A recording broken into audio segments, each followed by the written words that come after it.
Bonjour à toutes et à tous, j'espère que vous allez bien. Alors, dans cette vidéo, je vais vous présenter un outil dont vous ne pourrez plus vous passer. Alors, il s'agit en fait du GeoTiger. C'est tout simplement en fait un add-on conçu avec les GeoNodes que vous pouvez ajouter donc à tous vos modèles 3D par glisser-déposer depuis donc l'asset browser. Et cet outil vous permettra donc de présenter, de, de mettre en valeur vos différentes modélisations et vraiment dans une simplicité, mais que je pense que vous ne trouverez nulle part ailleurs.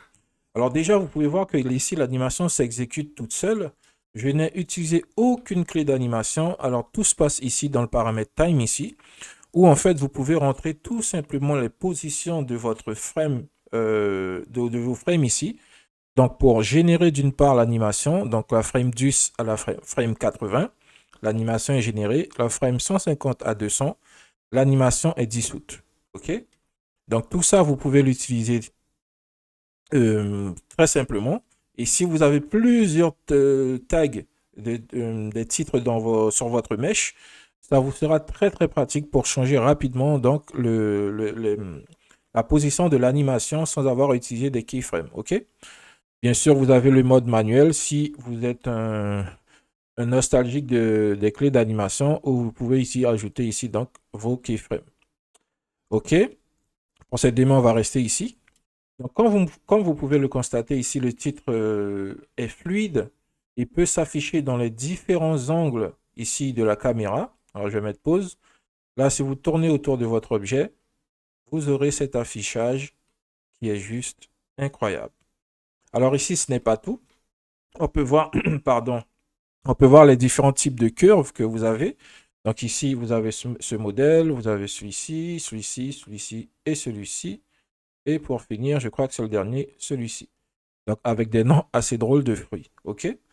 Donc, tous ces éléments, vous pouvez les modifier ici. Donc, je vais avec les valeurs 8, la longueur, la position du texte, l'épaisseur, la résolution de la courbe, l'altitude du texte et l'offset ici qui permet de contrôler, je vous le montre tout de suite, ici le Solidify. Le Solidify, lorsque vous allez l'ajouter, alors juste pour bien voir, je passe en mode scène ici, j'ajoute du Solidify. Je désactive la valeur d'émission pour avoir donc les ambiants occlusions ici. Et là, vous voyez, la courbe, je peux jouer avec l'offset. OK? C'est pareil pour le texte. Donc, l'offset ici. OK? Et bien sûr, pour les points également. OK. Alors ici, je peux supprimer mon Solidify. On va revenir sur le panneau curve ici pour terminer. Je repasse ici en mode caméra. Je vous expliquerai tout ça, ne vous inquiétez pas. Donc ici, on a fait le tour ici de la partie curve. Et comme vous pouvez le constater, tout ça est extrêmement bien conçu pour vous permettre de faire, en fait, de ne pas vous préoccuper de cet aspect tout simplement. Vous, tout ce que vous avez à faire, c'est de créer de superbes modèles et de les présenter avec classe grâce à GeoTiger. Alors, maintenant, on peut passer donc à la partie text box ici, qui tout simplement regroupe les éléments de votre texte. OK, donc vous tapez votre texte dans cette partie. Le size, world spacing ici, text box, spacing ici. L'offset, on l'a vu tout à l'heure, donc c'est pour lorsque vous ajoutez du Solidify. Et ici, dans la partie animation, toujours pour le texte, si j'active, si je lance mon animation, ici, je peux choisir combien d'éléments, combien d'index de lettres seront affectés par l'animation, la position. Là, je peux même faire ça comme ça. Hop, je peux faire ça. J'éloigne un peu. Vous voyez, je fais le texte venir du dessous. Vous avez tout un tas de possibilités qui s'offrent à vous grâce à cet outil. C'est juste génial. Alors, ici, donc, voici pour cet aspect. Donc, les valeurs de scale ici, bien sûr, vous pouvez jouer également avec. OK. Et ici, vous avez trois types d'animation. Donc, ici, c'est ce modèle. Là, vous voyez, vous avez un autre style où le texte va rebondir un peu. Et vous avez le mode un peu plus classique où le texte va juste apparaître. Okay? Donc, voici pour la partie texte et animation. Les points ici, donc c'est très très simple. Hein. vous avez ici, alors je vais laisser le texte s'afficher de nouveau. Hop, vous avez ici donc la taille de chaque point, le point start end, la résolution, l'offset également, donc lorsque vous utilisez le Solidify, affiché ou masqué, et bien sûr la couleur ici. OK. Donc le paramètre time ici, on l'a déjà vu. Alors ce panneau, c'est le panneau le plus intéressant. C'est là où vous aurez toutes les options qui vont vous simplifier la vie, mais comme vous ne l'imaginez pas. Alors ici, vous voyez l'affichage par défaut ici, pardon, il ne suit pas la topologie de votre objet. Tout simplement parce qu'ici, on est en mode box. Vous pouvez donc afficher soit donc, via une boîte invisible dans laquelle se trouve l'objet, soit sur les vertices, donc les points de l'objet directement. Vous voyez ici, le tag va aller chercher en fait les vertices et s'aligner vraiment sur les vertices de l'objet. Soit sur la surface, donc ça ressemble un peu au point, mais c'est différent puisqu'ici c'est une forme qui épouse à peu près la forme de l'objet de votre mèche ici. OK? Ou sinon vraiment sur les vertices ici, que vous pourrez sélectionner grâce aux index juste ici. Et c'est là où ça devient intéressant. Ça veut dire, peu importe votre modèle, s'il y a une pièce en particulier que vous voulez cibler, il vous suffit de connaître l'index. Donc, en affichant, en utilisant les paramètres des GeoNodes, vous pouvez voir ça, l'index des différents points, des faces. Et donc, avec la position index ici, vous pourrez nommer donc le bon index et vous placer pile au bon endroit. Donc, autant pour les vertices, edge et les faces. OK? Donc, c'est le même principe ici. OK? Ici, vous avez bien sûr le size. Alors ici, je vais régler ça. Il ne faut pas avoir de valeur négative ici. Ici, on l'a vu, donc c'est la commande manuelle. Il faut d'abord désactiver ici. Okay. Donc la distance ici, vous voyez, ça peut servir par exemple dans cette situation. Ici, je suis sur un point et mon tag ici, mon titre ici rentre dans le mesh. Je peux utiliser distance pour écarter un peu et ne pas avoir ce petit problème. Okay. Donc l'objet là, il est dans la scène 3D. Vous avez également la position où l'objet peut être, donc, non pas dans la scène, mais sur la caméra. Ici, over. Donc, vous voyez que l'objet a disparu. C'est parce qu'il faut ajuster ici dans Clip End la distance de visibilité minimum de votre caméra. Donc, vous pouvez passer ici à 0.05 pour voir. OK. Donc, vous voyez, là, je peux me rapprocher. Alors, à quoi sert cette position de la caméra? Donc, ici, je reviens over. Tout simplement à permettre au titre d'être visible même s'il y a des obstacles devant votre objet.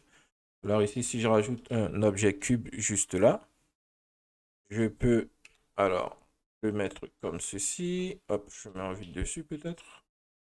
Hop, je vais le scaler. Vous voyez, il est là. L'objet, alors peut-être le donner une couleur pour que vous puissiez bien le voir. Hop, voilà. L'objet masque ma chaise, mais pourtant je vois le titre. OK? Donc là, si je reviens en mode on scène, donc là, le titre est vraiment sur l'objet, donc sur la chaise. OK? Dernier élément intéressant. Donc, ce paramètre ici vous permet donc de faire en sorte que le titre ici vous suive la caméra ou suive la position de l'objet ici. D'accord? Donc ici, vous voyez, hop.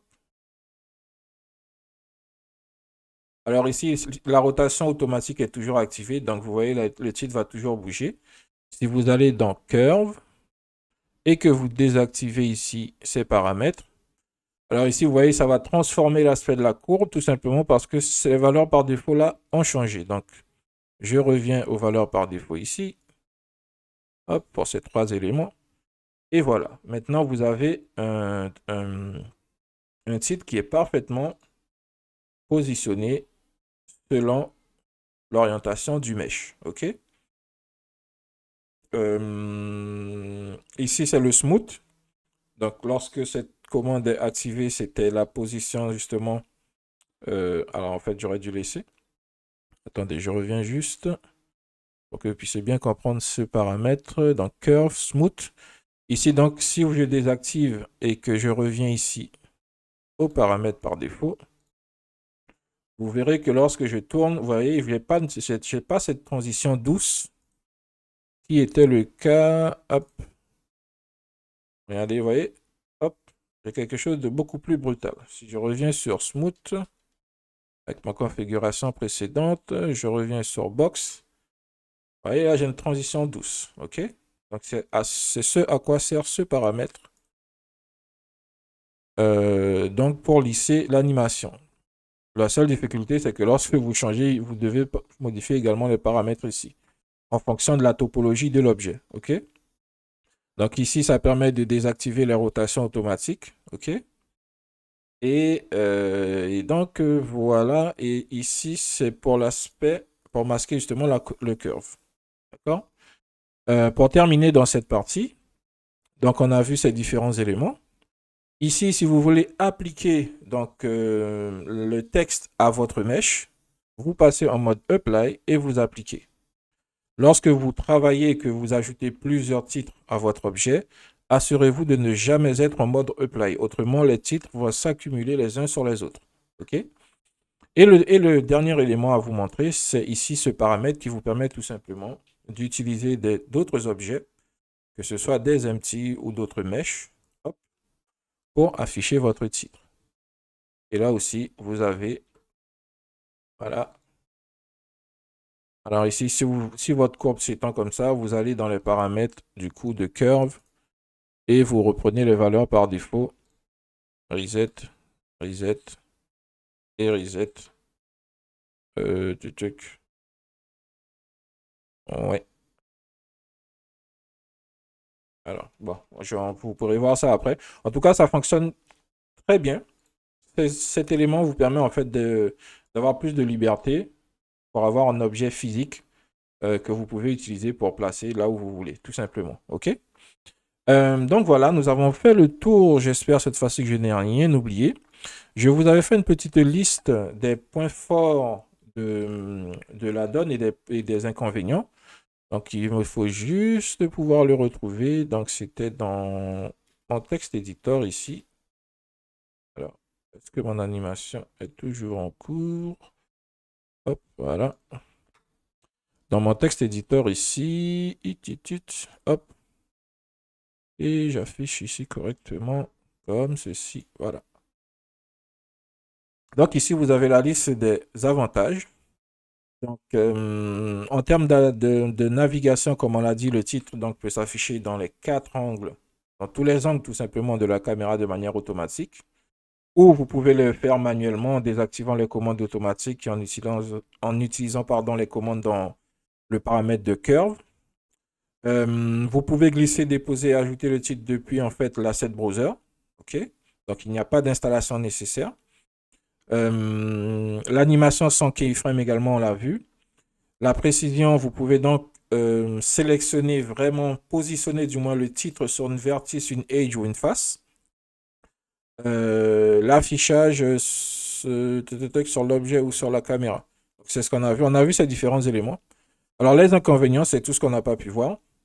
Alors, étant donné qu'on utilise ici, que j'utilise ici les géonodes pour générer ce titre, vous n'avez pas accès directement aux fontes. Donc, pour ce faire, vous êtes obligé de rentrer en fait dans le nœud.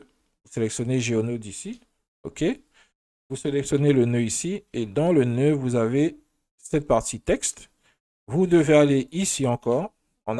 Pour rentrer dans le nœud, cette tabulation, pardon. Pour ceux qui ne connaissent pas. Et ensuite, vous pourrez aller ici. Alors moi, ici, c'est sauvegardé. Je ferme. Et je vais chercher donc font, un autre font. Vous voyez, ça, c'est pas pratique. C'est dommage, ils n'ont pas encore créé de nœud pour pouvoir se récupérer directement à l'extérieur ici ces infos.